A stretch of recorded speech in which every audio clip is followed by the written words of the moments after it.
Hello, good evening, and welcome. I'm Simon Bestwick. And I'm Gemma Files, and this, of course, is No Darkness But But Ours. Welcome to the final part of our deep dive into Richard Stanley's Dust Devil. You can find links to parts 1 and 2 in the description below. Now, without further ado, we conclude our deep dive on No Darkness But Ours. Speaking of Clive Barker, the mural that the Dust Devil draws on the wall, that Hitch draws on the wall with Saatchi's juices, yes, shows himself. And, himself in this very, this design that is very Clive Barker. yes. Yeah, So having seen some of his paintings, yeah, with hair like rays of the sun, and a big swinging dick, Oh. and he's doing this weird kind of motion that almost looks like loping, but it also looks like dancing. It looks like, and it's very Coyote. It's very trickstery, Interesting you mentioned loping, because the name that Joe Niemann later gives to the Nachtloper. The Nachtloper, yeah. Yeah, a Nachtloper is an actual South African figure of mythology. Probably sprawls across to Namibia on that. A Nachtloper is often referred to as a vampire.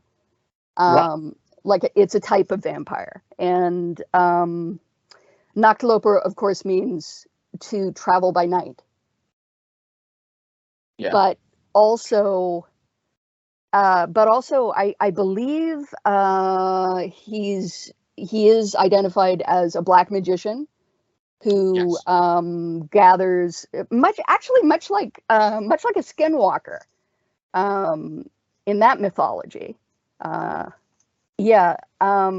Much like a skinwalker in Dene mythology, he is a black magician who practices a type of magic so antithetical to human life that he makes himself into a monster by practicing it.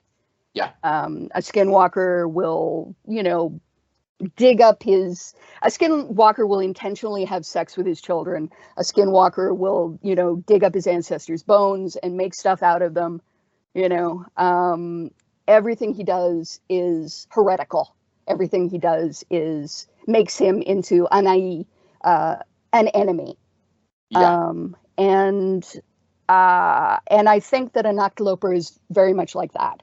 And he does gather fat, and he does gather blood, like fill the bowl with blood and souls. The people he encounters are just raw material. Yes, components and raw materials, components in the fire of our becoming, right? Like, I was going to say, like Dollarhide and Red Dragon. Yes, exactly. And, and again, you can say that the serial killer was the monster of the end of the 80s. Yes. And a serial killer god is definitely, an interesting step from that. Yes. A step up from that as the initial monster of the, serial killer god, a serial killer ghost, Candyman, and the Dust Devil, Yeah, we didn't have like a big. We were trying to, certainly in secular terms, we didn't have a big bad to go up against. So the serial killer evil becomes like a private thing. It becomes an internal or an individual thing. Yeah, and someone who's acting according to his personal mythology, someone who is acting according to needs which are grotesque and ridiculous by human standards. Yeah. Normal human standards, by the standards of people who actually love each other, the standards of people who actually, treat each other like human beings. Yeah, there's a lot to be said for that. But yeah, the epicness of some of those shots of, the highway, Yes. of the giant spiraling shot from above, of them on the edge of the cliff looking down into the canyon. The canyon, it's like when he starts to explain how the canyon was made by the lashings of the snake god's tail, and she's like, don't ruin it. He's like, no, but you don't understand. What she doesn't understand is that mythology means something.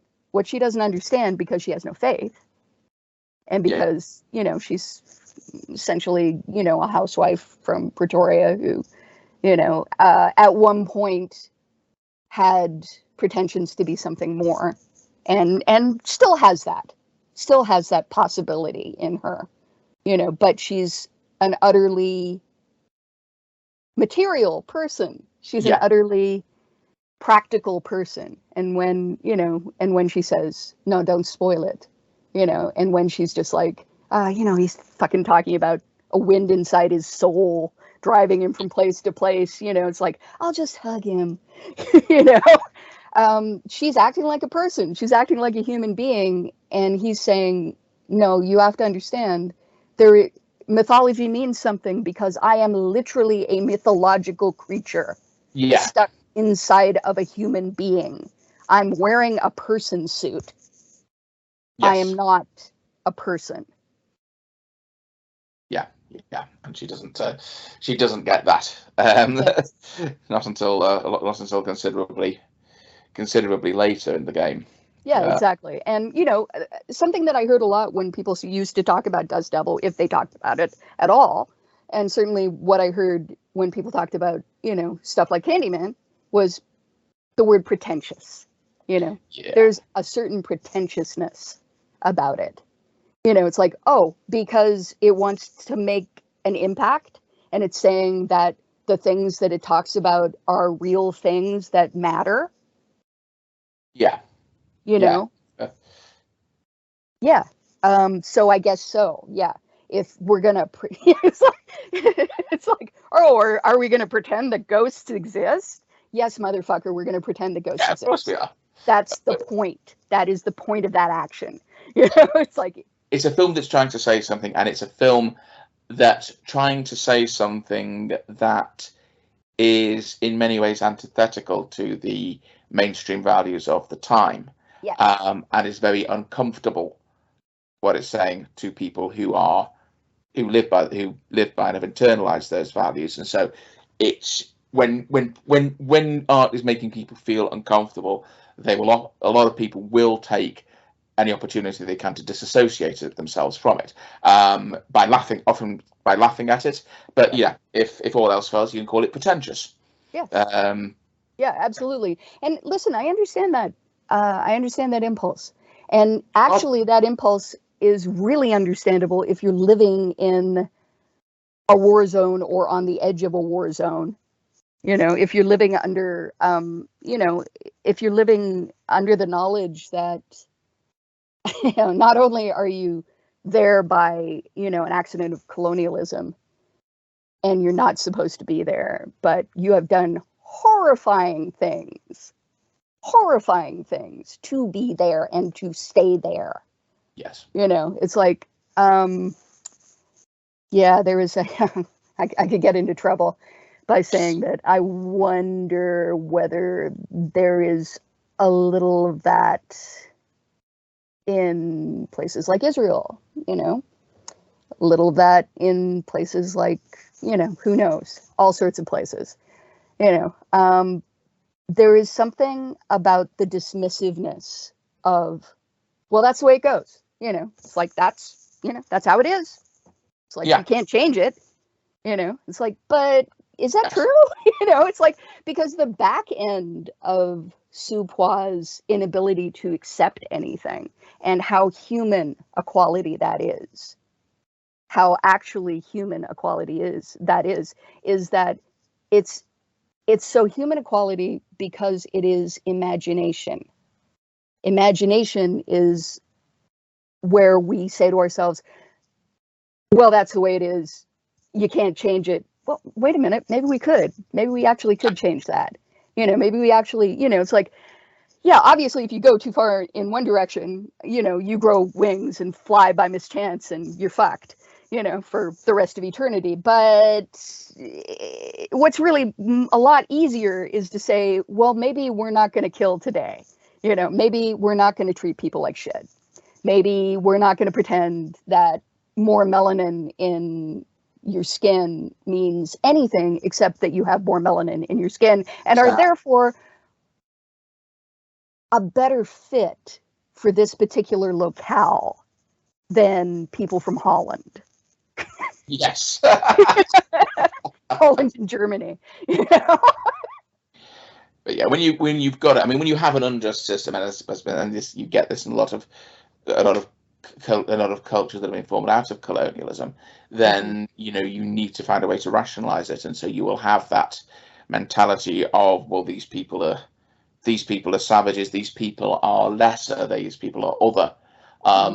But what I was going to say is that all of this stuff, it's another reason why I think that if you simply call it a pretentious monster movie, then you're not getting all the things that went into the making of it. Yeah. And listen, is it hubristic to pick stuff and weave it and to come to a place that you're not actually part of and do that? Yeah, it's hubristic. That's absolutely true. It's also very exciting, very exciting, super exciting to look at as a potential creator and to go, again, oh, you can do that. All right. I mean, it really gets to the heart of the whole, you should write what you know because you're not qualified to write anything else. Yeah. Thing. And you're like, but imagination. Much like I imagine I can fly. Uh-oh. Fucking wings broke out my back like I was Yeah, so there's like this precariousness to the whole movie. And which is definitely paid out in the spectacle of the final cut, because a lot of stuff is being like taken from the work print, and it's been zhuzhed up a little, but it's there's parts of it that look really risky and kind of what the fuck is going on there, and also just they look weird, and they look weird because they haven't been Hollywood polished. They didn't get the full treatment because nobody wanted to give them the full treatment. So the final cut, Stanley put together with Shadowbox, and in a lot of ways it's like the Cabal cut of Nightbreed, and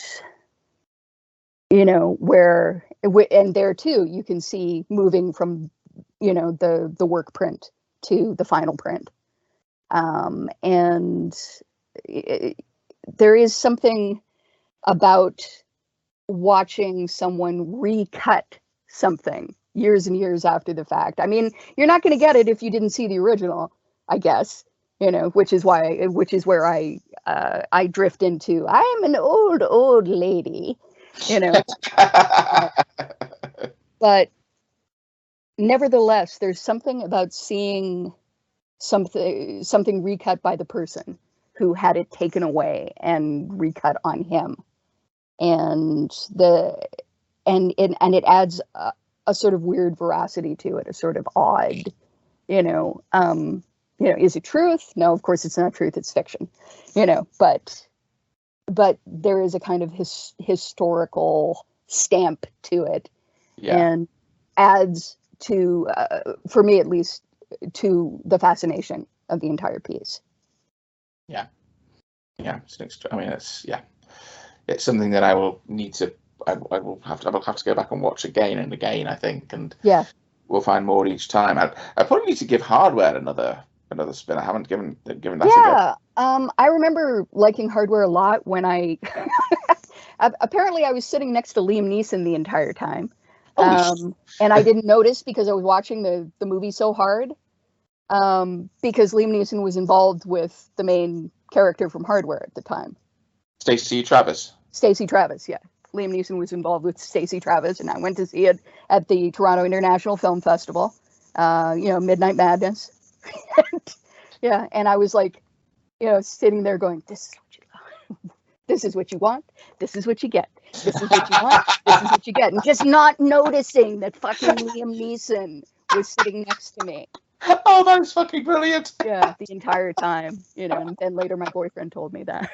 It's like, oh shit. Oh shit, that was him. Apparently, I remember years back when I was at college, because I was doing like a media performance course, and one of the modules we did in the final year was TV presenting, which we did with a lady called Charlotte Hindle, who presented a TV show a few, not that many years before, right? Who I might well have had impure thoughts about in my teens. But she, one of the things we did, we had to do work on a couple of, sort of wait, if you imagine you're going to introduce this piece, and one of them was there was actually a piece on an American club called the Hung Jury, which is a club for guys. And you can probably guess what the entrance qualifications are from the name. Yeah. I think you had to be packing at least 10 inches, basically. And they weren't discussing exactly, they wouldn't disclose the names of their celebrity members, but there was a rumor that Liam Neeson was a member, as it were. I think that rumor might be true because I still remember when Liam Neeson was young and dewy enough that, and tall and rangy rather than the slab that he is now, and had just come over from the UK, and where he was known for being just kind of passed around by all the chicks in Hollywood, I did hear the words 12 inches uttered at one point. And the sort of the segment I was supposed to be introducing, so it's kind of like, wow, this isn't. I wasn't really quite sure what to do with that information, but I finally, unlike Gerard Depardieu, we will, he'll probably never give us, visible evidence. Seriously, have you ever seen Gerard Depardieu? He looks like a tripod. Oh my god! Yeah, like a saggy tripod. We had seen sort of footage of him. Oh yeah. God, I guess. He's French, right? So. I'm guessing he's a shower and not a grower. I'm thinking that is true. That scrape for any listeners who are wondering what that scraping noise is that you can hear, it's the tone of the conversation, dragging along sort of the bottom of some kind of subterranean tunnel. One of the locations from our recent talk about underground horror, which nice little segue there. Yes. I think in conclusion, we both love this film. And in conclusion, if you haven't seen it, you should fucking see it. I think that goes without saying with all the films we do a deep dive on. Yes. I don't think we can think of any films we'd actually want to sort of hate watch and spend, sort of a few episodes of the podcast. Life's too short. Exactly. I mean, why give terrible films that kind of publicity? If nobody's paying me to see a film that I don't like, I'm not going to do that. Exactly. So we will be back soon with another deep dive on another film of interest, or some other topic if we can. Yeah, exactly. Two friends talking about dark and awful things. Absolutely. And laughing about dick jokes. Absolutely. Objects are a very essential part of it. Yeah. you know, we never claimed to be. If you want elevated horror, go somewhere else. We don't do that elevated shit. No, we really don't. Horror is the wonderful thing about horror is it can be so many different things. It can, you know, it can be, you know, sort of metaphysical speculations. It can be political commentary. It can be psychological probing, or it can be dick jokes. This episode of No Darkness But Ours was made possible through generous donations from subscribers like you. If you enjoyed this episode, tell all your friends and let us know in the comments. Let us know too if there's anything you'd really like to hear us talking about in the future, and we'll be back with more at the same time next week. So, this has been No Darkness But Ours. I remain Gemma Files, and I think I'm still Simon Bestwick, but yes, this was quite definitely No Darkness But Ours. Don't pick up hitchhikers. No, definitely not. Not a good idea.